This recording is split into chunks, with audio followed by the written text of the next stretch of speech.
Ladies and gentlemen, hi. You are watching and listening to Sipping Off the Cuff on Tequila Aficionado Media on all of our networks and platforms. I'm Mike Morales here in sunny Southern California. That guy out there is Matt Metris in Rochester, New York. We should just call Matt the Rock Metris. Yeah, I'm gonna turn into the Thing from Fantastic Four. Yeah, into the Thing. There you go. There you go. Oh, you beat me to it. Oh my God. Today, ladies and gentlemen, we have a brand new tequila just came on the market. For those of you guys who are watching us on the East Coast and are big hockey fans, you might know about this brand, El Bandido Yankee. They keep coming up with these names, and I read the press release just before we came online, and they had a better descriptor, and I go, why don't you just call it Smooth Criminal? They had the smooth. It's criminally smooth. I go, why don't you just call it that, Smooth Criminal? Mm-hmm. Unless the estate of Michael Jackson would sue you. But anyway, that seems likely, though. That seems likely. He's worth more dead than alive anyway. But this one is one NFL player and one Hall of Fame hockey player, Chris Helios, I believe that's how you pronounce his name, own this brand. It just rolled out. It's got some heavy partnering. But as usual, before we go into the ins and outs, we are going to taste the juice and then give you all the background. I just broke the seal off of mine. Me too. Look at those bubbles, Mike. There's some nice the bubbles on this. I don't even know if you can see that on my camera, but let's go here. Yeah, we got some good lingering bubbles. Again, it's a good sign. All right, it's not a sign of taste or quality, but you look for lingering bubbles, especially in tequila. You can see them a lot more, the pearls, we used to call them, in perlas. You see them more in mezcal and sotol and all the more handcrafted. But when you see them in tequila, that's a good sign. Ooh, okay. I'm going to use my special jarrito for tequila. Me too.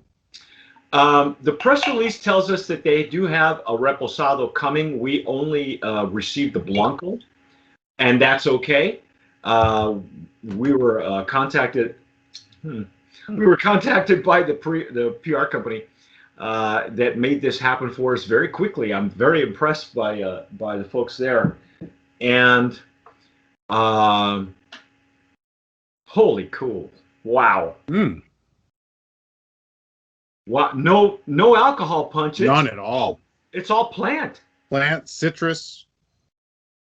It's bright too. It's very bright. Mm-hmm. I feel like I caught a little bit of mint on the first pass, but I don't know if I'm getting it again. I wouldn't doubt it. The distillery is in the Highlands, and we'll get into more of the background a little bit later. It's a heavy citrus on the nose. Mm-hmm. Now I am getting a little alcohol, just a touch, right? Just a teeny bit, yeah, as it opens up. But we just broke the seal off camera just before we came on. We've had these bottles in the office for like a week, maybe. Yeah, not very long. Yeah, not very long.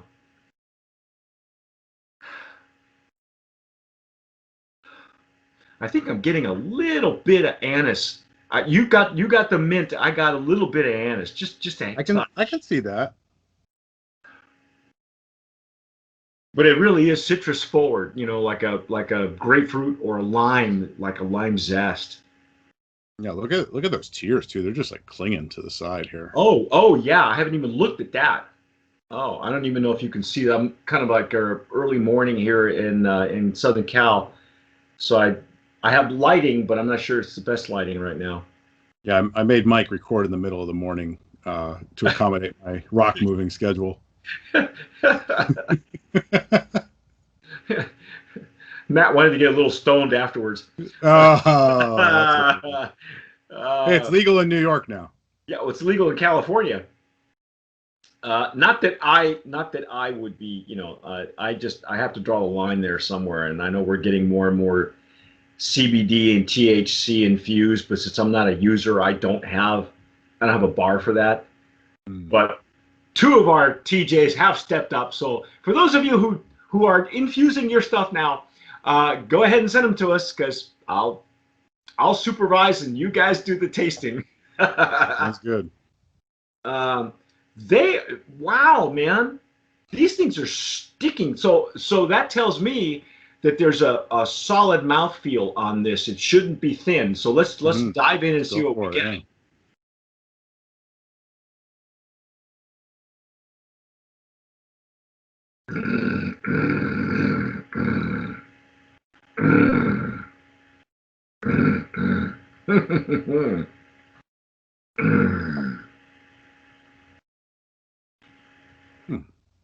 Wow.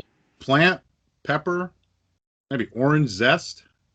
Numbness, lip and gum numbness. Numbness. It's still early for me. I haven't even had a cup of coffee yet. This is hitting all the high points. This is really, Matt and I have been very fortunate this year because we have had some really old school tequilas coming out. Whereas in the past we would get a lot of tequilas coming from bigger maquiladoras, and not that that's a bad thing. I mean, they got to pay the bills. It keeps people busy. It keeps them employed. I'm cool with that. All right. The quality is always in the tasting, but we're seeing more and more of these entrepreneurs coming on board who are choosing distilleries that are small to mid-sized, and using older techniques. According to the information we have, this is at El Viejito Distillery. What's the number on that again? 1107. 1107. In the past, El Viejito had a very bad reputation, but just within the last, I would say, 5 to 8 years, it's really cleaned up its act. It's become sustainable. They are 50% of the workforce is women, and there are more and more people who are choosing to have their tequila made there now. This is the second one that I've had from that distillery. Yeah, me too. That third. Actually, third. I've had a couple from there. Which was it we had from there so far? I've had Tromba at the bar. We carried that for a while. Oh yeah, of course. And Papa Bueno, I had a chance to try when I was out at the Seattle Tequila Festival a couple years ago. And we've tasted both of those Brand of Promise winners and nominees from Tequila Aficionado. This year, I believe that Anger Management Reposado is coming out of that distillery, and it's superb. They're really doing a great job. But this one has a female master distiller. Let me see if I can get the name here. I don't have the. Oh, there it is. Excuse me. Bear with me here. It is, by the way, Karina Rojo is the master distiller, the female master distiller. And for those of you, I know that there's a big big campaign right now against additives. People have to understand that the normas of tequila, the rules and regulations do allow for 1% of additives. They do it for consistency. They do it. Lots of things can be fixed with a barrel and with additives, but it's 1% that's allowed. And of course, there's an unusual interpretation. But anyway, this distillery does not use it. Does not use any. So for those of you who are worried about that, nothing. This is just all plant. They're baking their agave in stone ovens. What the length of time is? What, 40 hours? 40 hours, they said. Yeah. Wow. They're using copper pot stills for distillation, double distilled. It's 80 proof. They're doing an oxygenation pass on it. That's the difference, and it's really interesting that they're doing that because you and I have had like tequilas from Amatitan where it's more mineral forward, and the oxygenation for some reason in the valley, they call it the valle. It's not necessarily lowlands. It's kind of like in between. and I see a lot of brands coming there that are using that technique, that oxygenation, because it kind of rounds out the edges. I really prefer tequilas coming out of Amatitan. I love the the punch, the mineral. Mm-hmm. It's like the mineral and the agave come together. But so they're trying to round out the edges as much as they can. Let me go through this one more time though.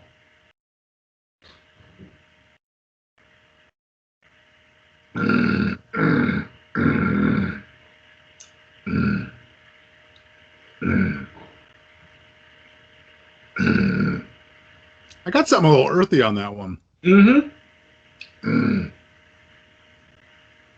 I won't say. In the inhalation, I got a sense of the anise, but it's not coming through on the palate. But you know what is coming through is at the rear of the palate, there's just a hint of bitterness, Mm-hmm. and I'm okay with that because you sit at the tail end of the finish. What that tells me is that there's a, when you bake in a stone oven, there's a certain amount of caramelization that happens to the piña. The depending on how the stone ovens are built, the newer modern ones try to steam with more accuracy, like an autoclave.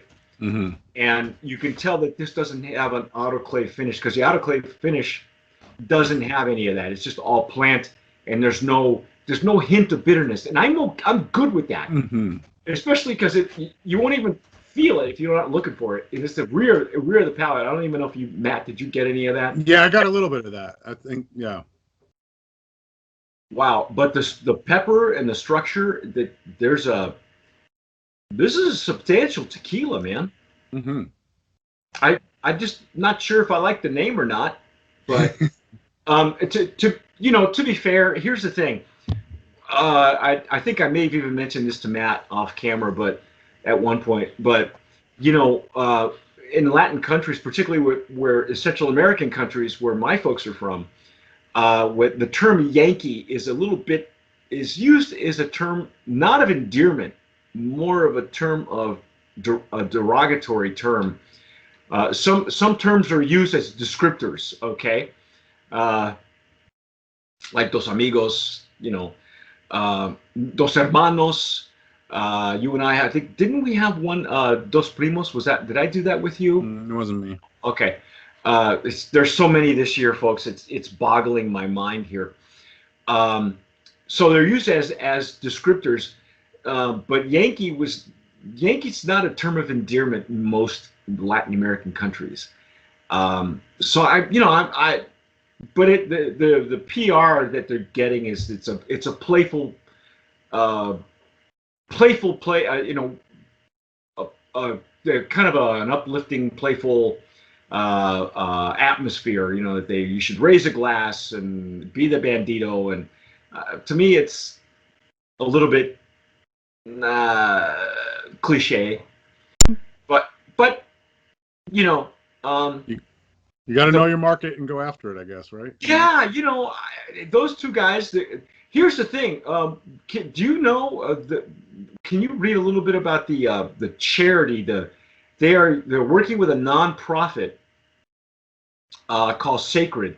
This is the second brand that I've heard is working with that nonprofit.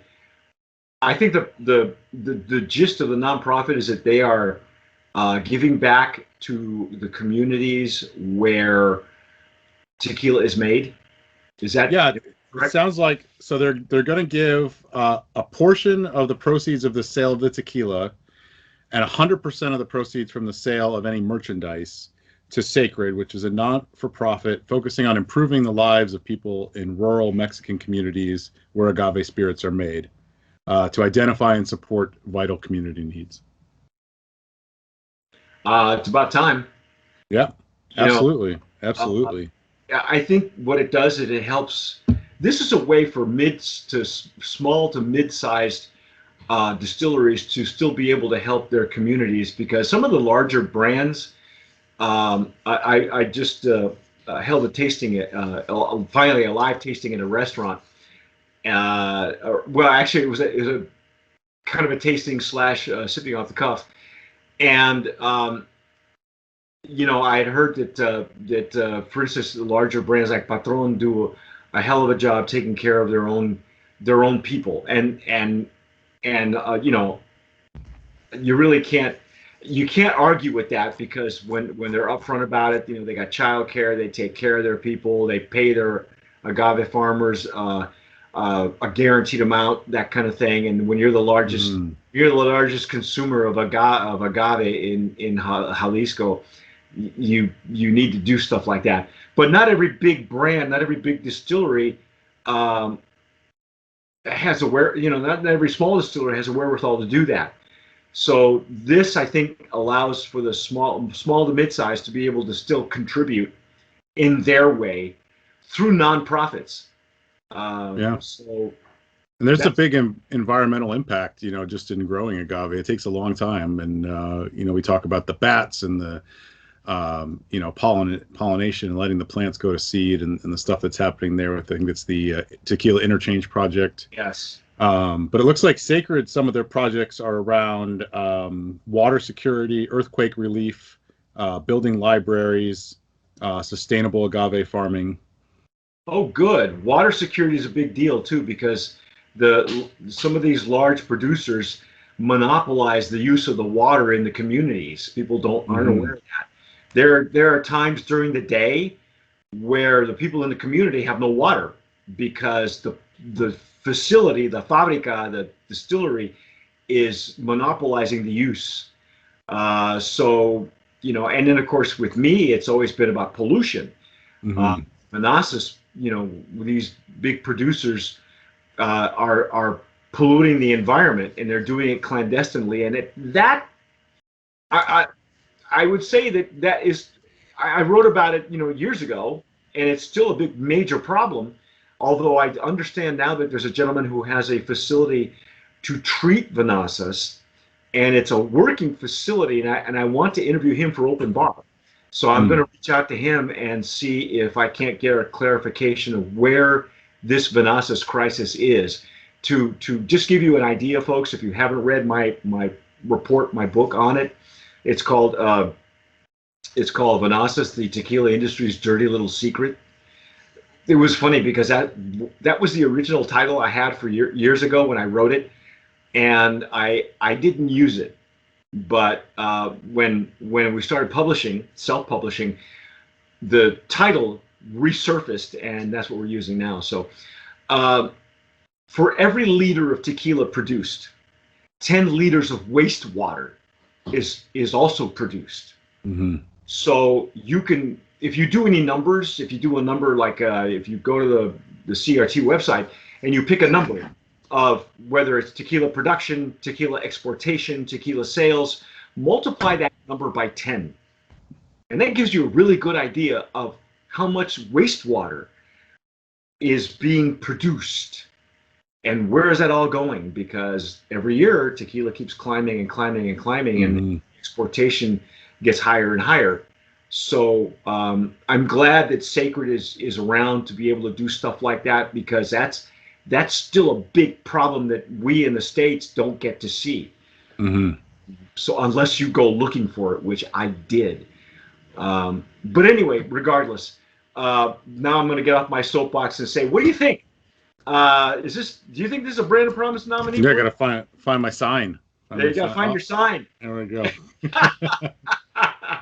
As you can see, folks, we have a real no budget thing here, but kudos to these guys, to El Bandido, and let me get the names of the owners here, because some of you guys may be more familiar with these two gentlemen. First of all, the master distiller is Carina Rojo from El Bandido, and also the distillery is El Viejito Distillery. The company, founded by packaging mogul and former NFL player James Robert Morris, and restaurateur and NHL Hall of Fame hockey player Chris Helios. Did he play for the Rangers? Do you know?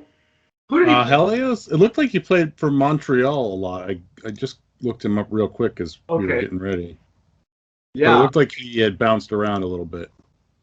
He's a Hall of Famer, so Mhm. he might not have bounced around too much. Yeah, he played for Montreal from 84 to 90, and then the Chicago Blackhawks from 90 to 99, and then Yeah. the Red Wings for 10 years. Oh, holy cow, man! He's been Yeah, he around. had a long career. Yeah. Wow, that's unheard of for a hockey player. So I Hmm. bet now he's doing a lot of tequila. Yeah, right.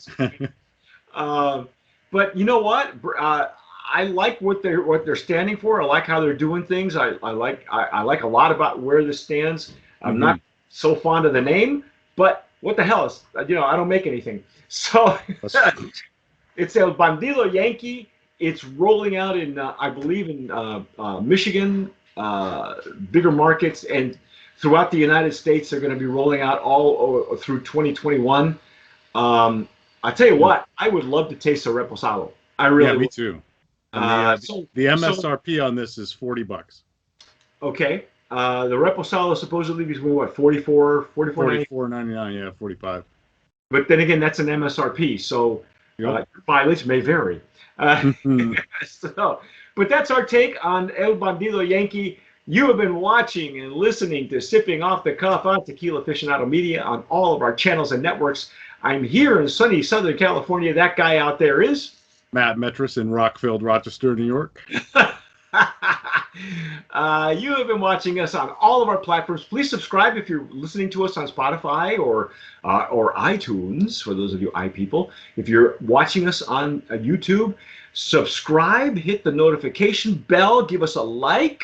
Follow Matt on his Instagram. Follow Mhm. us on our Instagram, either Tequila Aficionado or me personally on Timber Elk. And don't ask me what that stands for. But hey, whatever you do, tomar sabiamente. Sip wisely.